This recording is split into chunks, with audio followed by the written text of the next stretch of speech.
Así que un placer poder estar en esta mañana con ustedes. Muy bien. Nos hicieron leer o leyeron para nosotros el pasaje del libro de Jueces. En realidad el libro de Jueces es un libro muy interesante que precisamente nos relata la historia de los jueces, estos personajes medios interesantes que encontramos en el Antiguo Testamento. Para ser más exacto, tenemos entre 11 a 15 jueces. Algunos ni siquiera conocemos o nos acordamos de los nombres, algunos medios raros como Tola, Jair, San, etc. Pero uno de estos jueces interesantes es la historia que encontramos nosotros acá de Sansón. Y yo creo que todos le recordamos por la fuerza, ¿no?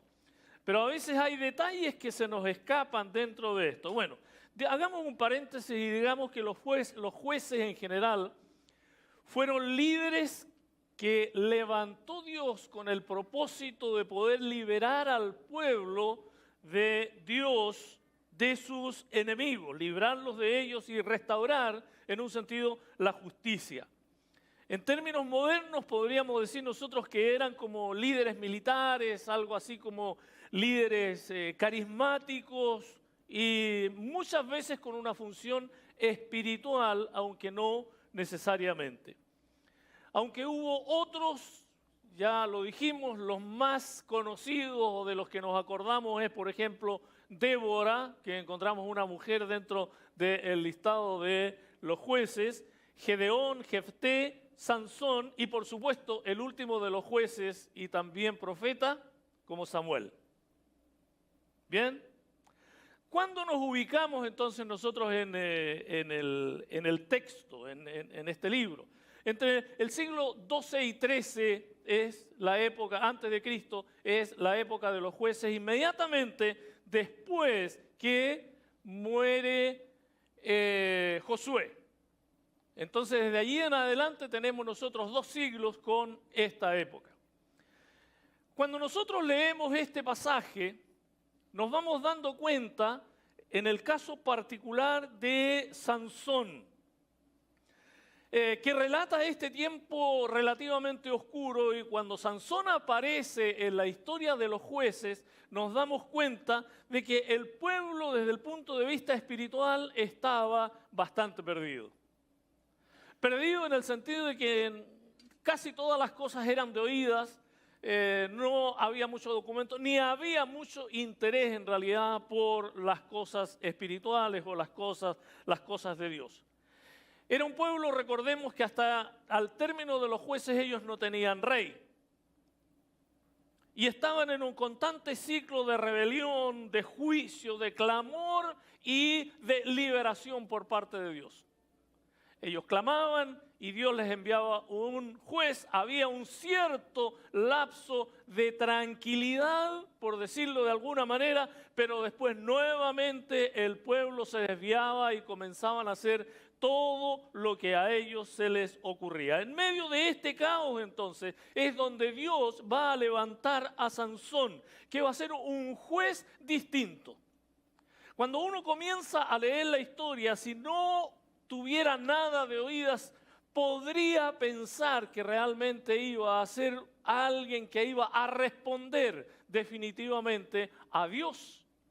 Porque vemos que su nacimiento de partida fue un nacimiento milagroso, porque su madre era estéril y Dios le hace tener un hijo y le es anunciado a través de un ángel que iba a tener a un bebé. En este caso, Sansón, que desde el vientre de la madre iba a ser apartado, porque Dios necesitaba un líder en ese minuto. Sansón fue separado como nazareo, y precisamente la palabra nazareo significa apartado, separado. Sería como una especie de sinónimo de santo, ¿no? Apartado con un propósito especial. En este caso, consagrado a Dios desde antes de nacer, con señales que eran muy visibles por los demás. Y una de esas señales era la fuerza que él tenía de manera extraordinaria, que no la tenía absolutamente nadie. Una fuerza sobrenatural y un cabello largo que no se lo debía cortar porque era una de las promesas que tenían que hacer como nazareo. Ahora, no es que necesariamente la fuerza hubiese radicado en el pelo que él tenía porque lo tenía largo, sino que ambas cosas iban de la mano.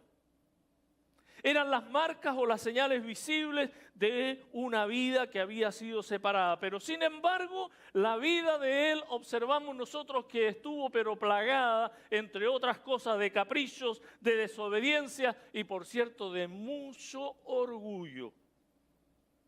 En Jueces capítulo 16, encontramos nosotros ahora a Sansón jugando con fuego. Jugando literalmente con fuego. Se había enamorado de Dalila. Era una mujer filistea, ni siquiera era una mujer del pueblo de Dios. Pero el hombre estaba enamorado, estaba encaprichado, si usted quiere, como quiera. Póngale todos los calificativos que se pueda imaginar. Eso era lo que le pasaba a él. Lo presiona para que le revele cuál era el secreto de la fuerza extraordinaria que él tenía. Y cada día le importunaba y estaba presionándolo, no me amas, ya no me quieres, etcétera, etcétera. Bueno, las artimañas que estaba usando ella precisamente, ¿no? Pero finalmente, ¿qué hace Sansón? Que abre su corazón, le revela cuál era la razón y que la fuerza estaba ligado a su cabello, que era básicamente parte del símbolo de la consagración de él a Dios. Después que Dalila lo traiciona, Sansón se despierta pensando, y aquí es donde quiero que nos detengamos un momento, en el capítulo 16, pero en un versículo en particular, el versículo 20, porque uno podría leerlo así a la rápida, a la ligera. Cuando él se despierta de esta situación, dice el texto específicamente que Sansón dijo, esta vez saldré como las otras y me escaparé. Punto. Pero, siempre hay un pero. Y cuando hay un pero es cuando comienza el dolorcito de estómago, ¿no? ¿Qué es lo que viene ahora? Pero, y observe bien, él no sabía que Jehová ya se había apartado de él. Qué triste, pero qué decidor. Y qué aleccionador también para nosotros. Él no sabía que Jehová ya se había apartado de él. Aunque sabemos, yo quiero ser riguroso con la doctrina, desde el punto de vista doctrinal, Dios no abandona a los suyos. ¿Ya? Teológicamente, si nosotros lo leemos así de manera llana y lo interpretamos así, no es que Dios se haya apartado porque Dios no va y viene, sino al contrario. Leemos nosotros, por ejemplo, en Romanos capítulo 8, dice que ni la muerte, ni la vida, ni ángeles, ni principados, ni potestades, ni lo presente, ni lo futuro, ni ninguna cosa creada nos podrá separar del amor de Dios, que es en Cristo Jesús. De tal manera que ese es un concepto teológico que nosotros tenemos que manejar y entender. Dios no va y viene. Dios no viene a nuestra vida y nos abandonó y nos dejó.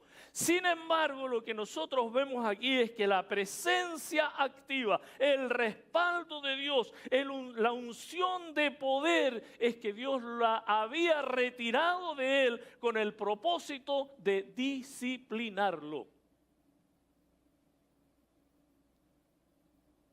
Dios disciplina. Y cuando alguien camina en rebelión persistente, podemos darnos cuenta que encontramos un peligro de esa naturaleza. En primer lugar, pensemos, el peligro de la familiaridad sin obediencia. Mis hermanos, cuando nosotros a veces estamos tan familiarizados con los conceptos de Dios, estamos tan familiarizados con la iglesia, estamos tan familiarizados con el Evangelio que muchas veces no establecemos la diferencia entre una vida santa y una vida pecadora. Pero desde el punto de vista bíblico es absolutamente claro, no se puede ser santo y pecador al mismo tiempo. No existe cabida, no hay ninguna posibilidad. Cada vez que se metía en problemas, el Espíritu de Dios venía sobre él y le ayudaba. Pero llega un momento en que probablemente el acostumbramiento, esto va a ser igual como todas las veces. Pero nosotros no estamos en la mente de Dios. Y ahí es donde él cayó. Mató a un león con las manos vacías. Nadie puede hacer eso humanamente. Derrotó ejércitos con la quijada de un asno. Escapó de las trampas. Y él pensó que todo eso era habitual. Y lo llevó a mantener una vida de falsa seguridad espiritual. Falsa seguridad espiritual. Sansón estaba acostumbrado a ser fuerte, a salir con la suya, a escapar de las situaciones difíciles y complicadas. Había experimentado muchas veces el poder de Dios, pero comenzó a presumir de alguna manera de la habilidad que él tenía. Pero no estaba haciendo gala de lo que Dios le pedía, una vida de santidad, una vida que dependa de Dios y no una vida que dependa de él. Cuidado. Y esa es una de las cosas que uno tiene que tener mucho cuidado y mucho respeto. Porque no porque haga siempre las mismas cosas, la misma costumbre, no, es que usted ya está acostumbrado a predicar. No, mis hermanos, cada vez es un temor, cada vez es temblor, es una preocupación de estar verdaderamente conectado con Dios. No es un ejercicio que se maneja con capacidades humanas. Porque alguien puede ser un mal predicador desde el punto de vista humano, con una oratoria muy mala, pero sin embargo Dios le puede usar para hablar al corazón directamente de las personas. Es que no depende la relación con Dios de nuestras habilidades y de nuestras capacidades. Él comenzó a presumir de esa presencia sin la correspondiente santidad. ¿Qué podemos aplicar nosotros? Que el hecho de haber sido usados por Dios en el pasado de ninguna manera, mis hermanos, nos garantiza que hoy lo vamos a hacer. Eso implica que debemos de seguir dependiendo de Dios. No todo el que me dice Señor, Señor, entrará en el reino de los cielos. Son palabras del Señor. Sansón seguía cerca del poder, pero estaba lejos del corazón de Dios. ¿En qué punto estamos nosotros? ¿En qué punto estás tú?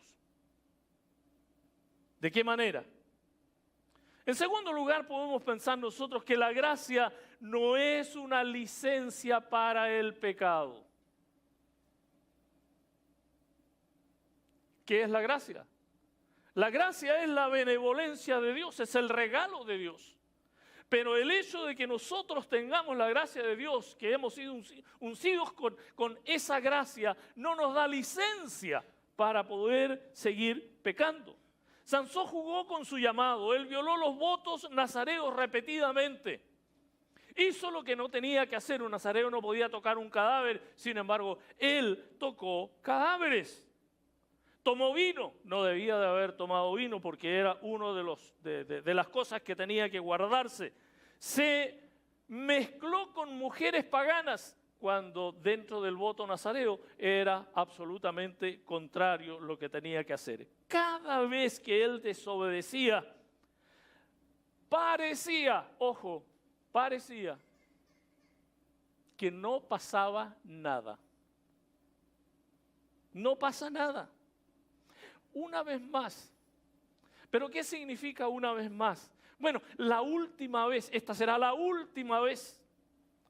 Por último me arrepiento, oro a Dios, me arrepiento y Dios como tiene tanta gracia, entonces Él me va a perdonar. Y seguimos en esa dinámica a través de toda la vida, pero no es lo que Dios quiere que nosotros hagamos. Eso lo llevó a pensar que la gracia de Dios era un escudo automático. Y no lo es. Ya leemos nosotros en el pasaje, Él quiso seguir actuando de la misma manera, de la misma forma, sin que pensando no va a pasar nada, pero Él es el que no sabía que Dios ya se había apartado de Él, que Dios había alejado su gracia.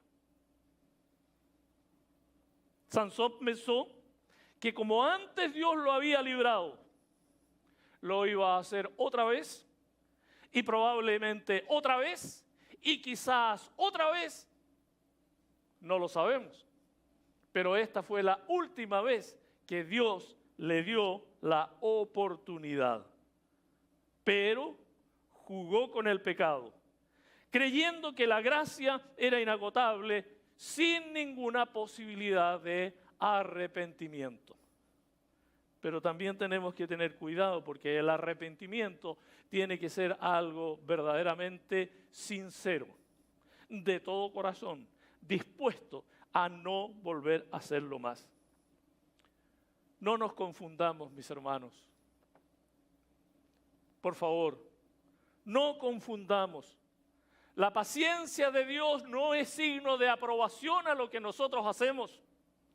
Que Dios tenga paciencia no es que nos está abriendo la puerta para que nosotros podamos seguir manejando nuestra vida a nuestro antojo, porque no somos nuestros, sino que somos de Dios. Cuando Dios no actúa de inmediato, no es que sea tolerancia, es paciencia, pero es una paciencia con propósito, que es completamente distinto a que nosotros estemos insistiendo sobre algo que sabemos que Dios quiere, que no hagamos pensando en que Dios va a seguir siendo paciente y su gracia nos va a cubrir. Cuidado, porque esa es una gracia barata. Por eso Pablo le dice a los romanos, porque ellos tenían esta idea, que como Dios tenía tanta gracia, entonces podíamos seguir pecando cada vez y enseguida arrepentirnos y Dios les iba a seguir perdonando. Y por eso a los romanos él les dice, ¿persistiremos en el pecado para que la gracia abunde? Y ya sabemos cuál es la respuesta del propio Pablo, ¿no? En el mismo versículo dice, en ninguna manera, con Dios no se juega. Y a veces nosotros actuamos como si nosotros manejáramos la situación, en consecuencia que Dios lo sabe absolutamente todo. ¿Hay algo que podamos esconderle? No. La gracia, mis hermanos, es una oportunidad que Dios nos da cada día para volvernos a Dios, pero no para alejarnos de Él. En tercer lugar, pensemos, la ausencia de Dios puede no sentirse al principio. Por eso digo, al principio. Tenemos allí puntitos suspensivos, ¿no? La ausencia de Dios puede no sentirse al principio. Y nosotros podemos seguir actuando y pensando que la presencia de Dios permanece allí. Pero a lo mejor no tenemos el respaldo de Dios. Ya Dios lo ha retirado. El texto es impactante. Mis hermanos, es impactante porque dice, pero él no sabía que Jehová ya se había apartado de él. En otras palabras, él quería seguir actuando de la misma manera. ¿Qué hizo Sansón? Se levantó como siempre. Siguió con su misma rutina, haciendo lo que hacía todos los días. De esta saldré y salía. Pero llegó un momento en que de esta saldré, pero no pudo salir, sin notar la diferencia. Cada día actuaba de la misma manera. La fuerza no volvió. Se le acabó. ¿Y por qué? Porque el Espíritu de Dios ya no estaba operando en él. Estás en desobediencia. No me estás sirviendo. No estás cumpliendo el propósito de Dios. Te estás manejando, es lo que Dios le dice, de acuerdo a tu propio propósito, a los intereses tuyos, a los que tú quieres, a tu propio egoísmo y a tu vanidad, pero no de acuerdo a lo que yo quiero que tú hagas. Pero él no sabía. ¿Qué significa eso? Él no sabía. No hubo una voz que le alertara, Sansón, cuídate de esta porque esta es la última vez que tiene. No, él no recibió ninguna advertencia, absolutamente nada. No hubo una señal, no hubo un temblor, no hubo un espíritu que lo apartó. Y Sansón ni lo notó, no se dio ni por aludido ni cuenta. De esta, dijo él, voy a salir como he salido todas las otras veces. Pero él no sabía hasta ese minuto. Qué triste. ¿Qué podemos nosotros aplicar para nosotros? No se puede seguir funcionando externamente cuando en el interior estamos completamente vacíos. Y yo creo que aquí se aplica esto de que de la abundancia del corazón es que habla la boca.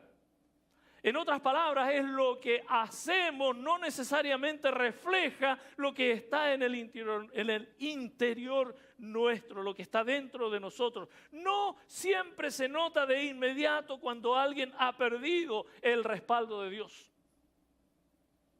Y penosamente, ¿cuántos predicadores tremendamente fogosos, predicando a multitudes, pero sin embargo con un corazón absolutamente lejos del propósito de Dios? ¿Hasta cuándo?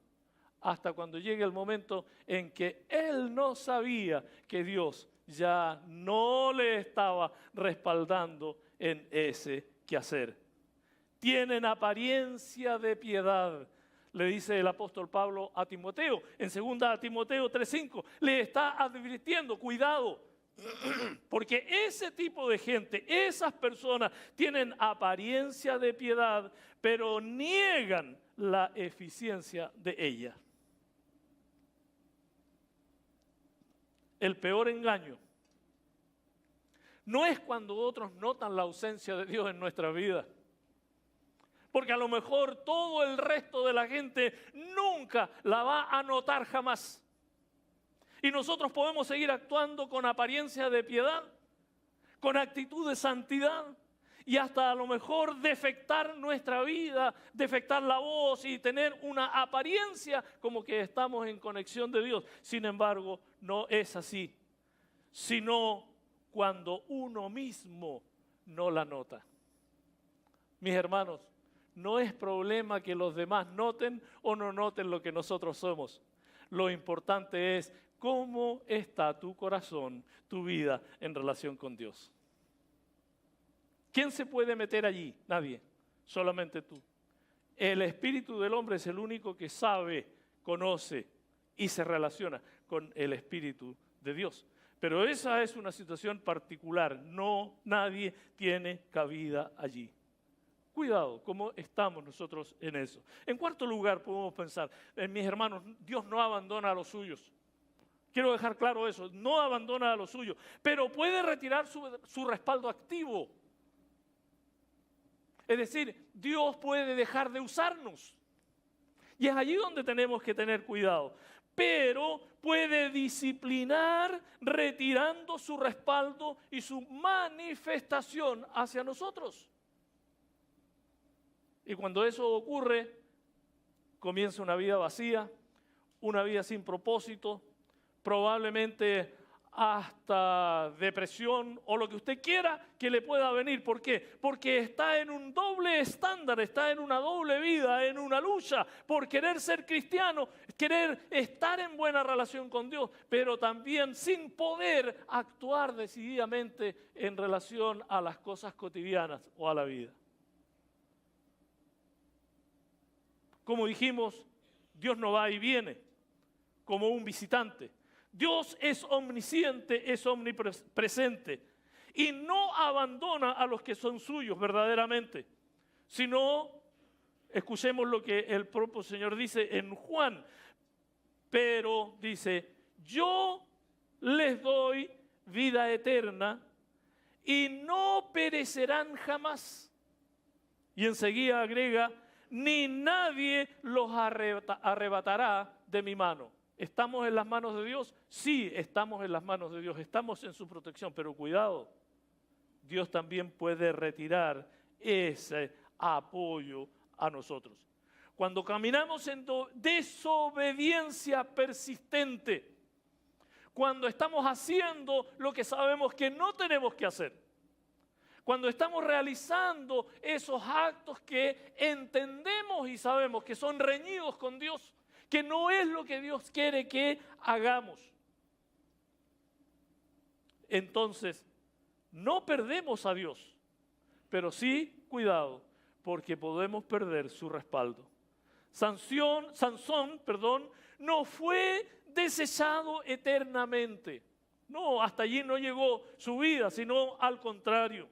Pero él fue disciplinado fuertemente. ¿Qué le costó? ¿Le costó que le sacara los ojos? ¿Le costó que lo pusieran como un asno allí, como un burro, a mover una rueda de molino? Es decir, ¿qué le costó? Le costó su dignidad. Le costó ser desechado, ser mal visto, ser maltratado por el resto de la gente, por las personas. En una disciplina muy fuerte. Pero Dios puede quitar su mano por un tiempo, estamos completamente ciertos en eso. Pero no para destruirnos, sino con el propósito de corregirnos. Dios es el que quiere corregirnos.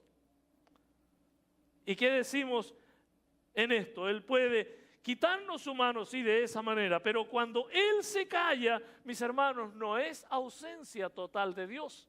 No es ausencia total. Es una pausa para que nosotros tengamos también la oportunidad de despertar a nuestra realidad y necesidad de comunicación y de relación con Dios. Por eso es que el apóstol Pablo también recomienda a los tesalonicenses, les dice, no apaguéis el espíritu.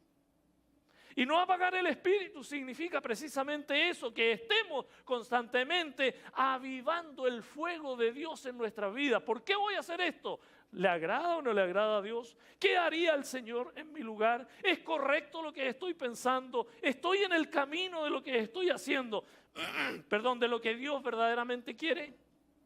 Esas son las preguntas claves, porque el Señor al que ama, ¿qué hace?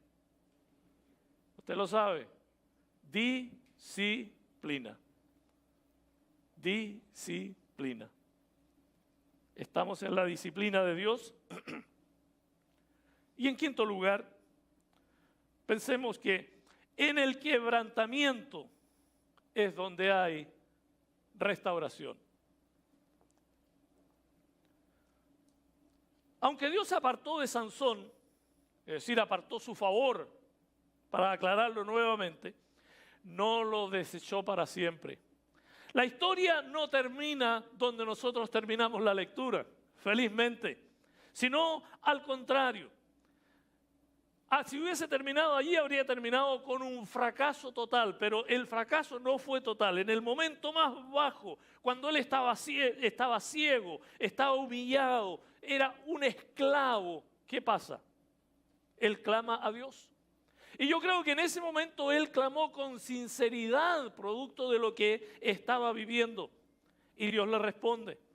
Cuando estaba en el templo de Dagón, él le pide al que lo lleva, porque lo habían llevado para reírse de él. En el fondo, reírse de su fe, reírse de Dios. Pero él ora y dice, allégame a donde están estas columnas. Y él dice que la persona que lo llevaba lo puso allí. Él clama a Dios y con toda su fuerza se echó sobre eso y terminó con todo ese edificio en el suelo y murieron todos esos filisteos. Y hay algo interesante que dice la historia, que en esa oportunidad él mató más filisteos que los que había matado en toda su vida. La última oportunidad que Dios le dio de manera sincera, porque en el quebrantamiento es donde hay resurrección. Yo creo que en ese minuto él no solo estaba clamando, sino él estaba arrepentido de lo que había sido su vida. ¿Cómo pude meterme en esto? ¿Por qué lo hice? ¿De qué manera? Y Dios le responde. Y el templo de Dagón cayó. Sansón en ese minuto con toda sinceridad, aun cuando él muere, pero sin embargo Dios le usó. Ahí estaba el propósito, defender al pueblo de Dios de los filisteos. Había perdido su camino. Mi hermano, mi amigo, si has caído o estás en una situación parecida, no es el final. Felizmente, no es el final. El arrepentimiento genuino abre el camino a la restauración. Y lo que Dios quiere es que nosotros nos restauremos cada día, con sinceridad. Aunque hayas caído, el arrepentimiento sincero puede restaurar tu comunión con Dios. Y eso es lo que Dios quiere. Dios quiere que nosotros estemos en comunión con Él. Puede que no recuperes todo lo que perdiste. Es muy probable, ¿no? Pero sí puedes volver a vivir en su voluntad. Siempre hay cicatrices. Siempre quedan cicatrices después de las heridas. Y son visibles, muchas veces, aunque tratemos de esconderlas. Pero esa es la realidad y nuestras equivocaciones también tienen un precio.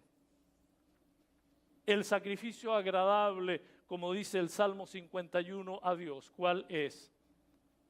El sacrificio agradable a Dios es el espíritu quebrantado. ¿Qué vamos a hacer? Oraciones, ayunos, penitencia. No. Lo que Dios quiere, no quiere nada de esas cosas, sacrificio. No. Es el espíritu quebrantado. Es una relación genuina que nosotros le busquemos con absoluta sinceridad. La disciplina de Dios nunca busca destruir. Mis hermanos, Dios no quiere destruirnos, sino al contrario, Él quiere redirigirnos a lo que es su voluntad. La tragedia de Sansón fue que él se acostumbró a la presencia de Dios, pero sin obediencia. Sin obediencia. Es como el hijo que le dice al papá, sí, papá, pero cuando queda solo, hace lo que él cree o siempre ha pensado hacer. Total, aquí no está mi papá mirándonos, no nos está viendo. No me está mirando, entonces yo lo puedo, entre comillas, hacer leso. Pero nosotros sabemos que no es así, ¿no? Pensamos que podemos hacer leso a los papás, pero cuando nosotros vamos, ellos ya vienen de regreso. La disciplina de Dios nunca busca destruirnos, sino redirigirnos. Por eso la tragedia de Sansón. Él pensó que Dios siempre estaría con él sin importar su estilo de vida. Y no fue así. No fue así. La tragedia fue haber vivido tanto tiempo desconectado de la presencia consciente de Dios. No es que nosotros somos cristianos por genética. No es así. Que no nos pase a nosotros. Mis hermanos, que este ejemplo sea un ejemplo que nos ayude a pensar que podemos tener una vida aparentemente de éxito, que podemos estar haciendo las cosas tremendamente correctas a la vista de los demás. Pero lo importante es, ¿qué es lo que Dios piensa de mí? ¿Cómo está mi relación con Él? No confiemos en experiencias pasadas. No. Vivamos cada día en obediencia y en dependencia del Señor.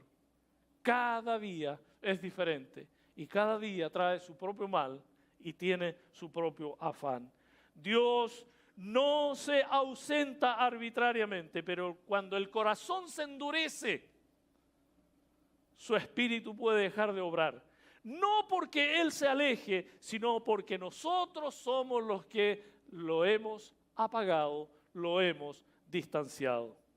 Es una advertencia sobre la desobediencia y cuidado, el orgullo y las influencias negativas de las malas relaciones en la vida. Hoy es un buen día para que nosotros examinemos nuestras vidas. Y esto es para todos, no es para algunos. No estamos apuntando a nadie, tú eres más pecador que yo.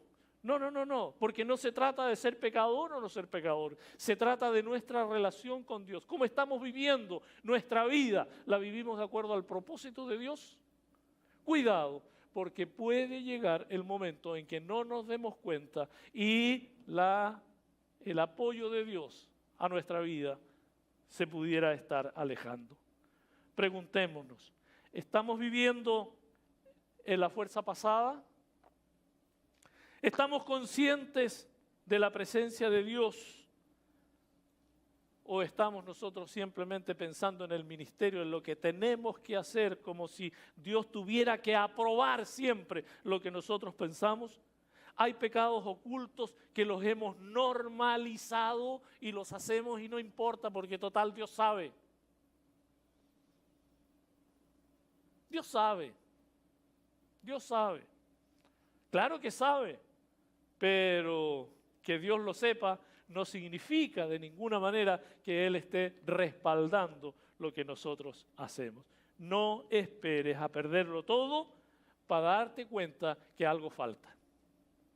Mis hermanos, no esperemos, repito esto, a perderlo todo para darnos cuenta recién que algo nos falta. Volvámonos a Dios mientras es el tiempo apropiado. Y hoy es el tiempo adecuado, no mañana. Porque no nos corresponde el mañana, ni en una hora más, ni en 5 minutos más, ni en la tarde. No, es ahora. Amén. Les invito a que inclinemos nuestros rostros. Señor, gracias porque la gracia tuya está en nuestras vidas. Pero permite que no abusemos de tu gracia, sino que seamos conscientes que lo que necesitamos cada día es cultivar una relación íntima contigo.